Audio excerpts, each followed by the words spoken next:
My name is Rahima Kushi. I'm a Rohingya advocate and a student at Wilfrid Laurier University here in Canada. I was born and raised in a refugee camp in Bangladesh.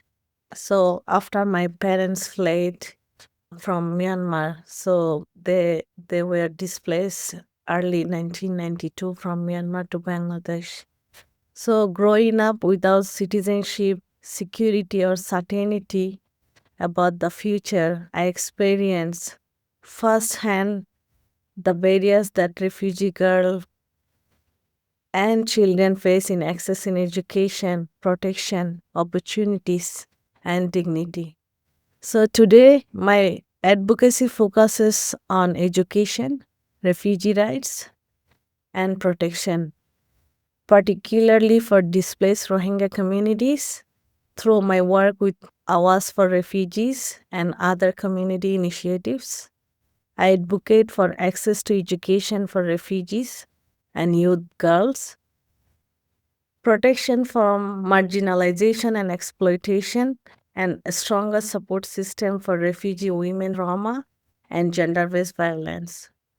I also work to amplify the voices of refugee youth and women in international advocacy spaces, including conversation around scholarship, human rights, migration, justice, and sustainable opportunities for displaced communities. As someone once believed in education might never be possible for me, I now use my journey to inspire displaced children and young women to continue dreaming despite the challenges they face.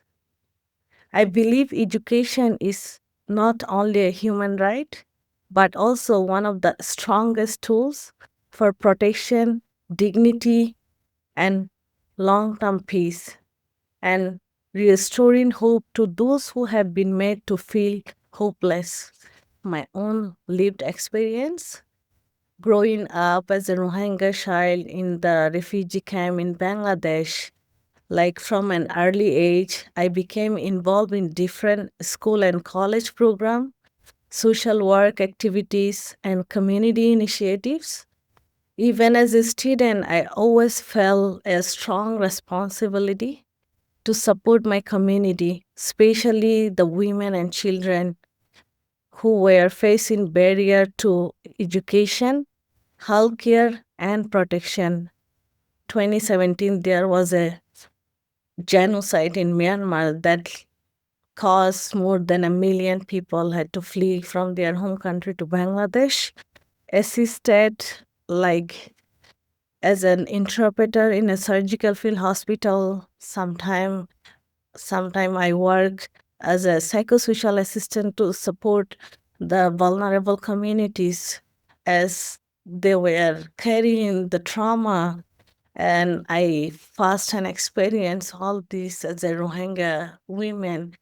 So, as you know, only very few women got the opportunity to be educated. So, I felt like it is a responsibility to give back to the community the way I got involved. And I would like to share a moment that I will never forget.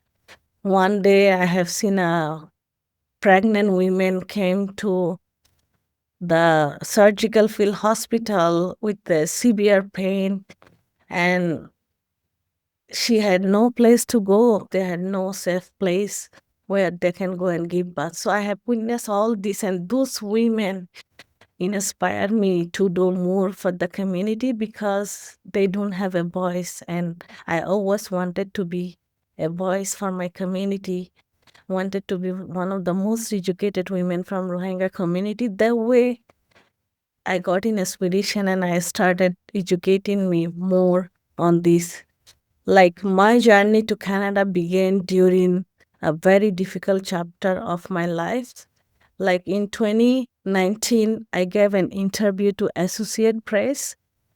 I spoke openly about the challenges that Rohingya children are going through in the camps and the education obstacle they are facing.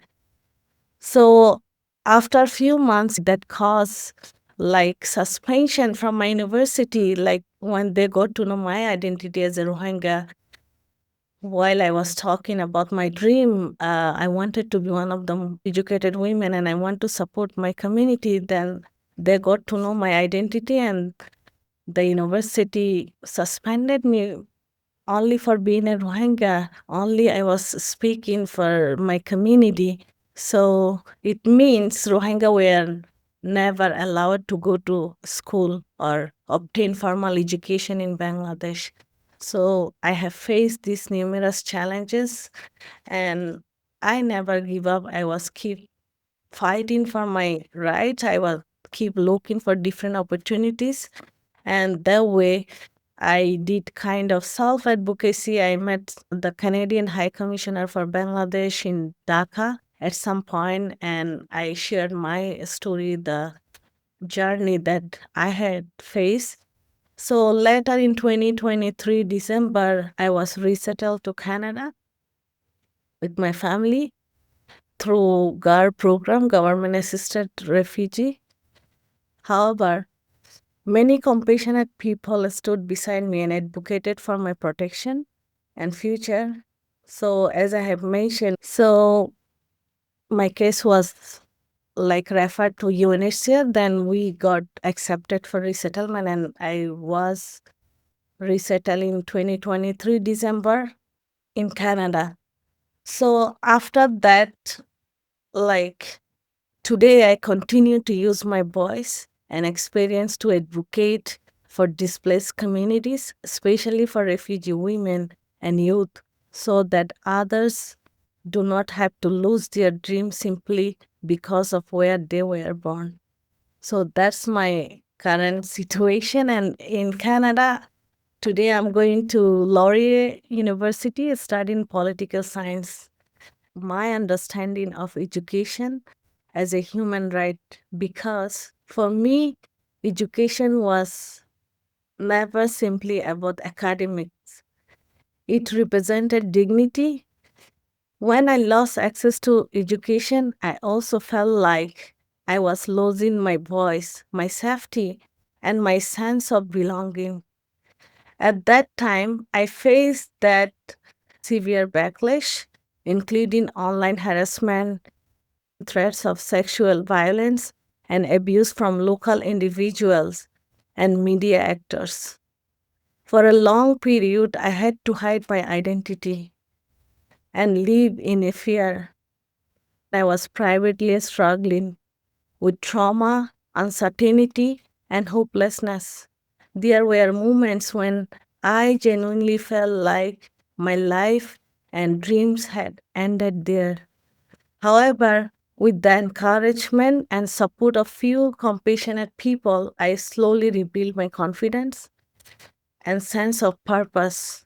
I became determined not to allow those experiences to silence me because I later worked with Translators Without Borders as a language research officer even during COVID. I never give up. I tried to do something positive and I wanted to keep myself with purpose and dream. Like when I got suspension from my university and I have received all these social media threats and I was said by local people that, oh, she should be sent back to Myanmar, she should be raped, she should be killed. Why a Rohingya is going to our university? The way I have faced backlash, but any other girl would kill herself in such situation. I was strong enough. I was a young, motivated woman from Rohingya community. And I was pushing myself, Kushi, no, you have to be strong. You have to be an example for your community. So the world should see if anyone is given the opportunity, they can make a change. So I really wanted to be the change maker for my community. And I believe as of today, I'm making some change. All of this experience strengthen my belief that education is not only a privilege reserved for few, it is a fundamental human right that should be protected for everyone. regardless of their nationality, identity, or legal status. So continuing my advocacy from exile in Canada carries both a deep responsibility and an emotional weight for me. Exile is not simply about living in another country, it means being physically safe while emotionally remaining connected to the struggles, pain, and hopes of the people you left behind. Advocacy in exile can also be emotionally difficult.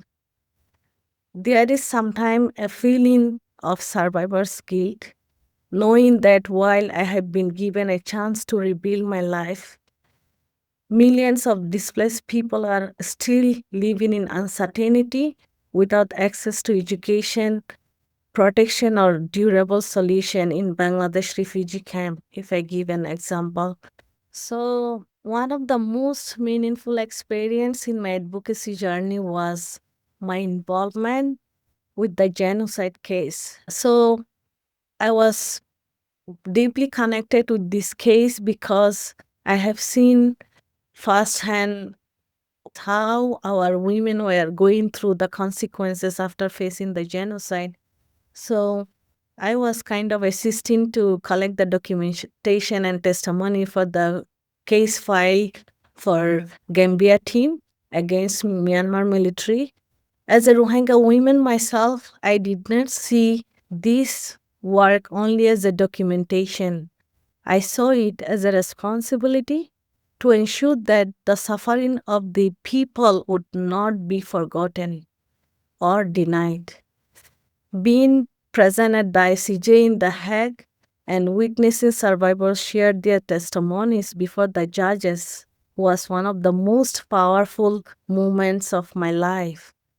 Standing there, representing my own community on a global stage, I felt both emotional and proud. For many years, the Rohingya people were silenced, ignored, or spoken about by others. To witness our voices finally being heard at the highest international legal platform was incredibly meaningful for me. Although the final verdict is still pending, my experience at the ICJ strengthened my belief in the importance of advocacy. So, this last January, I went to the Hague and I brought the witness from Canada to the Hague at the ICJ court. And you would be happy to know that I was the only interpreter for the final hearing of the ICJ. And I did the whole interpretation for all the witness for giving their testimony before the judges. So this was truly meaningful and one of the proud moments that I will never forget to work in this project with the Legal Gambia team. I was there as a daily team of the Gambia legal team from Rohingya community and also court interpreter. So I believe the experience of Rohingya women are often misunderstood or oversimplified by the global community because people sometimes view our community only through the lens of victimhood, oppression, or cultural stereotypes without fully understanding the and political realities that shaped our lives. So, in Myanmar, Rohingya women and girls were deliberately targeted during military operations. Like, through, as I have said, like women were deliberately targeted during military operations through sexual violence, abuse, intimidation, and forced displacement. Families lived in constant fear of losing their daughters, mothers, and sisters. Many families became extremely protective of women and girls as a survival response to ongoing persecution and insecurity. Sometimes the global narrative unintentionally portrays Rohingya families or men as people do not value women or education, which I believe is an unfair and incomplete representation. I think global community should understand this context of the real scenario of Rohingya women that they have faced in Myanmar. Yeah. Yeah, like there is another misunderstanding is that Rohingya women are often seen only as passive victims rather than as leaders, survivors, and agents of change across refugee camps and diaspora communities around the world. Rohingya women are working as educators, advocates, interpreters, researchers, healthcare workers, artists, and community organizers. Our story should not only focus on suffering but also on resilience, courage, and the potential of Rohingya women to contribute meaningfully to society when given the opportunity and support to do so. So I am an example, and I have three friends here at my university who are supporting the university to do fundraising to bring more Rohingya women to Canada and to help them to get admission to Canadian universities. This is an example that if women are given opportunity, they can make change. Yes. So thank you for asking this question. So as I have mentioned, I was part of the ICJ mission as a delegate team, and as a court interpreter, I did advocacy from The Hague. So while I was raising my voice at The Hague and sharing the moments, the updates, and how we were feeling as a community to be witness this historic moment, I have received backlash. I have received threats on social media. I still remember that some of the people from Myanmar commented on my post that, oh, Ming Aung Hlaing is waiting for you in Myanmar. And some people told me I will never be able to go back to Bangladesh for my advocacy work, only simply because I was raising my voice in the global platform like ICJ. I was the court interpreter, and inside the courtroom, I still remember the opposite party from the Myanmar side. They were staring at me, looking with anger at me inside the courtroom. This is an example, and while I posted some of the updates, I have faced a lot of challenges and negative comments on social media, which are some of them are still visible. And yeah, this is how we have challenges every step while you choose to be an advocate. Being a Rohingya advocate, it's not easy, especially as a woman. You are most often targeted by the Myanmar agents. And when I was in Bangladesh, I was also targeted even by Bangladeshi government only for raising my voice. I was not allowed to say I am a Rohingya. That feeling, this pain inside me is something I have been still carrying the trauma. It's not easy to keep all this. I personally experienced when I was in Bangladesh, I was followed by Bangladeshi intelligence group while I got suspension from my university, and I was trying to raise my voice about this, that the Bangladeshi government suspended me. They stopped me from going to school.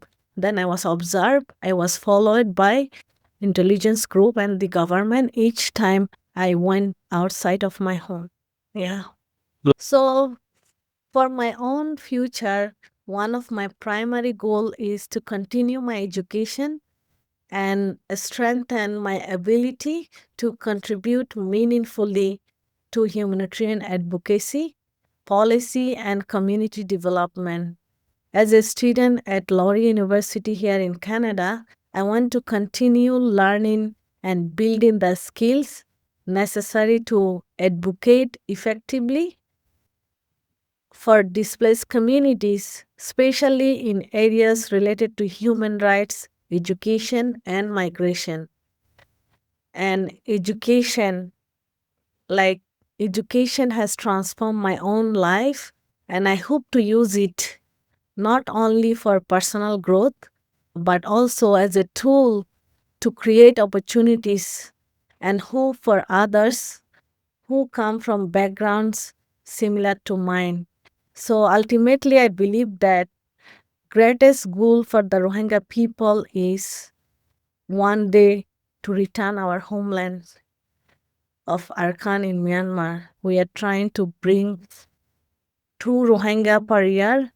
So my goal is to educate more young women and to make a collective initiative for our community to work for some changes and to work in different policy making system. As I'm studying poli science, my goal is to be part of different policy making system and contribute for my community.